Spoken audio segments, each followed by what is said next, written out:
TGIF Friday, June 6, 2025. Your Day Weather podcast brought to you by ConverseCountyTourism.com. Feel the energy of Converse County. Explore Douglas's railroad heritage, Ayers Natural Bridge, and the Jackalope legend. Glen Rock boasts scenic trails, dinosaur history, and small town charm. Plan your visit at ConverseCountyTourism.com. As we roll through this Friday and head into the weekend, there is going to be a weather shift for a lot of you.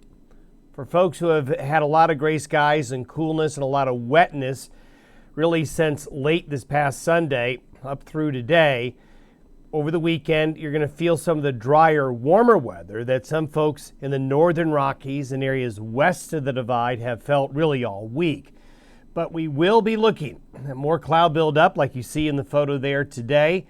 And we're going to see showers and thunderstorms for a good part of Wyoming, Colorado, a good part of Nebraska. The states listed there are going to still be under this area of low pressure, upslope, and deep moisture.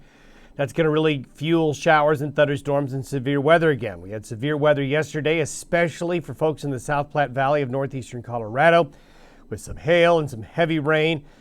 Drier and warmer air is going to be in the northern and western areas, and that's what's going to expand.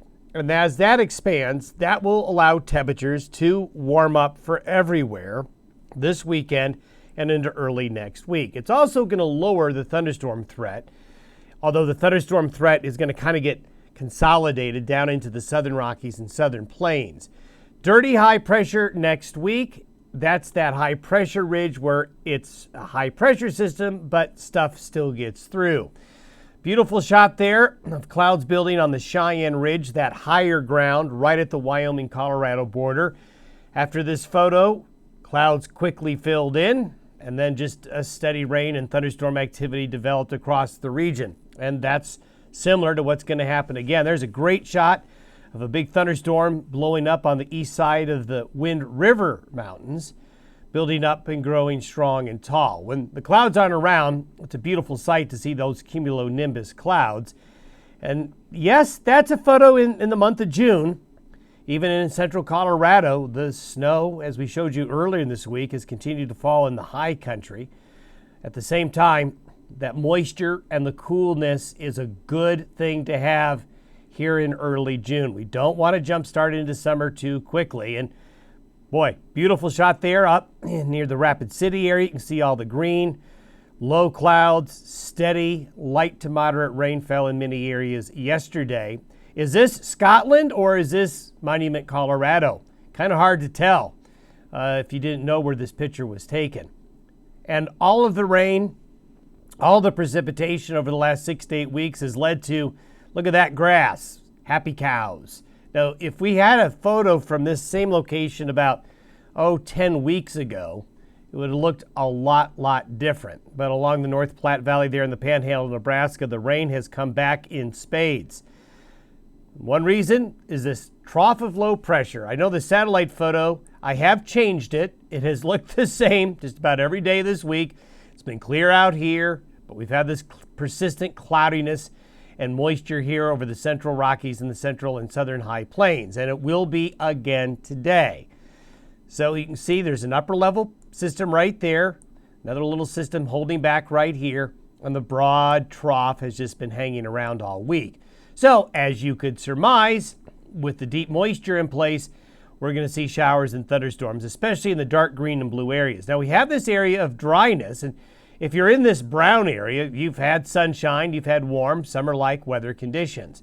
But this area of deeper moisture, when we look at the precipitable water, has just been stuck. But as you see, going forward, this dryness, this lower humidity air is going to get shifted this way as we get ourselves into the weekend. But not until we see along the same axis of shower and thunderstorm activity that will be forming today and into this evening and tonight. And tonight, we're going to see kind of a cluster of heavier thunderstorms come together.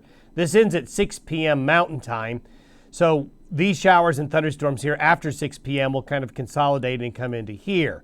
And you can see where the predicted precipitation will fall today. So you can see up here in these northern and western areas underneath the dryness, Where that moisture is more concentrated is where the heavier showers and thunderstorms will be through tomorrow morning. So we have a high risk of severe weather today, especially in southeast Colorado, into western Kansas, the panhandles, all of eastern New Mexico. Pretty wide swath here where there's going to be severe weather. And we have a tornado risk, pretty significant tornado risk in that area today. And then when you look at, there's a hail risk as well in those same areas. So as we step into the weekend, so the air mass that I showed you getting drier is punching in. So we're going to see a little residual moisture of some showers and thunderstorms here over the higher terrain, but much drier conditions move in. Yes, there still will be a few isolated cells popping up, but that drier air makes a big difference. So if you need to mow your lawn, and I know that'll be a lot of you because the last several days for many locations, if you want good weather to make grass grow, cool and wet, well, we certainly have had it. Saturday could be mowing your lawn day, as the thunderstorm threat is going to shift to the southern areas, and you see the drier air punching in right here. So the thunderstorm threat kind of takes a break. On Sunday, though, moisture starts to return to the north. Could be very busy down here on Sunday with severe weather, and we start to see a little more northwest movement of that moisture returning behind the front, and that's going to lead to garden variety scattered showers and thunderstorms, but nothing widespread. So the weekend in many locations is going to be warmer and fairly quiet. There's your thunderstorm threat for Sunday. You can see this enhanced area will continue to be very, very busy down there. Going to end up with a lot of rain in many locations from today through Sunday across eastern New Mexico and into the panhandles. Sunday's high pressure ridge begins to build in. The low kind of consolidates there north of Minnesota. And this is going to lead to well below average temperatures for the Midwest, the Great Lakes, and the central and eastern parts of the United States going into the second week of June. As we mentioned yesterday, summer kind of on hold in terms of really getting established. And you look at temperatures over the next 5 days. This is from today through next Tuesday. Look at all the blue here. Here's the warmth along the Pacific Northwest coast that's been persistent, but a lot of coolness out into the plains. So it really won't be until early next week before it warms up as we get into this more westerly flow.